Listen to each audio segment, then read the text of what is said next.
Dr. Nicholas Mercer with uImproved PT. When you suffer from FAI, labral tears, or arthritis, hip pain is a daily concern. And given that most people, myself included, have to sit for hours a day, it's no wonder why our hip muscles become weak and underactive.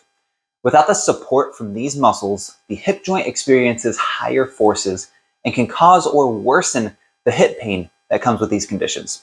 Now, the biggest and strongest muscle that supports the hip joint is the gluteus maximus. This muscle is mainly responsible for hip extension, which is essentially bringing the leg behind you.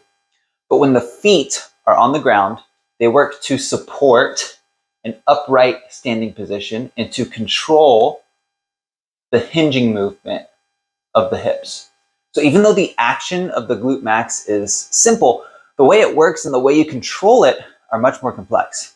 This explains why people, maybe even yourself, continue to experience hip pain despite doing bridges and leg lifts every day. They're focused on training what we call the concentric action of the glute, which is basically the strength of the glute when it shortens and moves the hip into extension.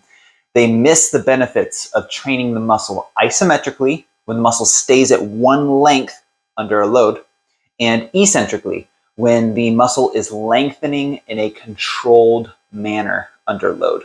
We need to train all three of these actions to get the most support out of the big, strong glute max.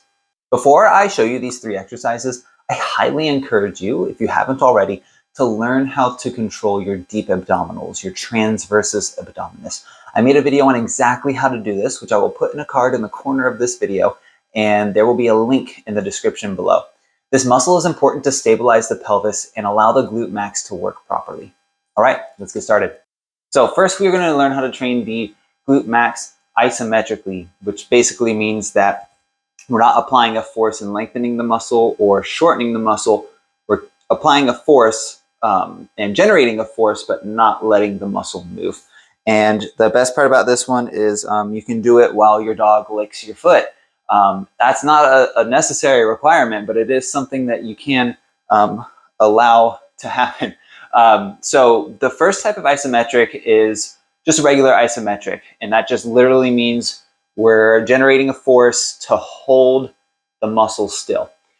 What we're going to be doing is an overcoming isometric, which means the reason the muscle's staying still is because we're pushing so hard into an object that object is so immovable. We're pushing as hard as we can and not letting the muscle move. So for instance, if I was going to do a squat, right, and I was just going to hold a squat here, this is technically an isometric hold, but if I wanted to, I could apply more force and stand all the way up. What we're going to do instead is get up against the wall into a wall sit position. Yep, with your dog still licking your foot. Again, that's not required, but you're going to push your lower back into the wall. So you're pushing your lower back into the wall, pulling in your transversus abdominis, right? Your deep abdominals, so pulling the belly button in, and you're pushing through your heels and pushing as hard as you can, just for 5 seconds, back into the wall, and you should feel your glutes tightening up, and your quads a little bit will tighten up too, right? So you push as hard as you can, push, push, push, push, push. Once you hit 100%, 5 seconds, and then you can relax a little bit, and then push again for 5 seconds, and relax, okay? So you can do that for like 10 repetitions, but that is a really good way to start teaching the muscle how to maximally contract and really connect the brain to the nerves that are allowing those muscles to apply a force. Now, with isometrics, we want to train them at some different angles, right? So you're not just going to do a set of 10 at this angle, right? After you do a set of 10 at that angle, you're going to shake it off, let everything recover a little bit, and then you're going to go a little bit lower. So now the hips are a little more elongated than they were in that other position, but we're still pushing into the wall, pulling in the belly button, squeezing the glutes, not letting the hips move.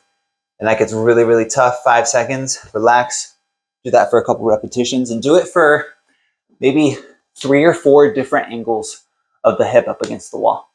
So remember when I talked about hip bridges? We still have to do them, but I want to make sure that you're doing them right. So first thing you're going to do is not get distracted by how cute my dog is. Second, you're going to lie on your back.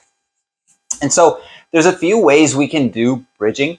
The way that will target your glute more than your hamstrings.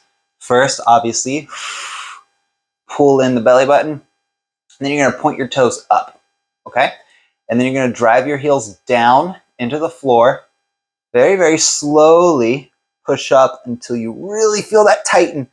And then you're going to come back down, right? So the focus of this one is on the concentric, really trying to get the glutes to work and not your hamstrings. So if you feel your hamstrings cramping, you want to point your toes up a little bit more, and you may need to lower the angle of the bridge too, right?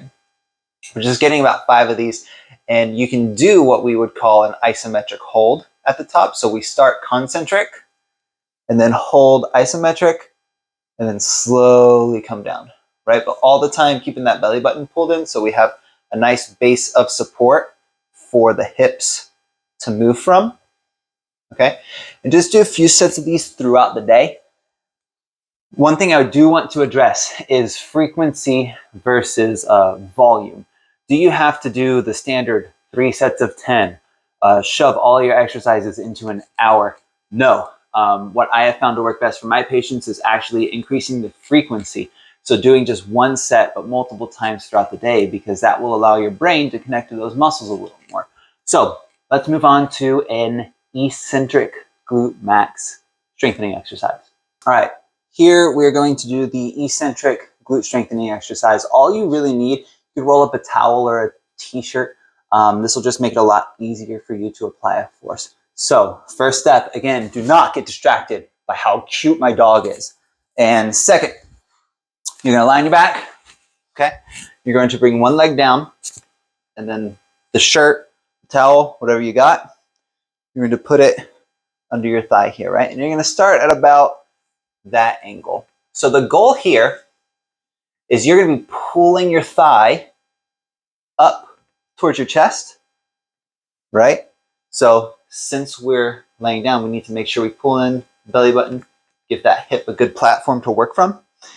But the key here is not just a stretch. We're not just pulling it up. You're going to be fighting yourself, okay? Like I do in my brain on a daily basis. So as you're pulling up, you want to push into the towel or the shirt with your thigh, right? So your hands are pulling up, your thigh is pushing down, and you just barely want to let your hands win, okay?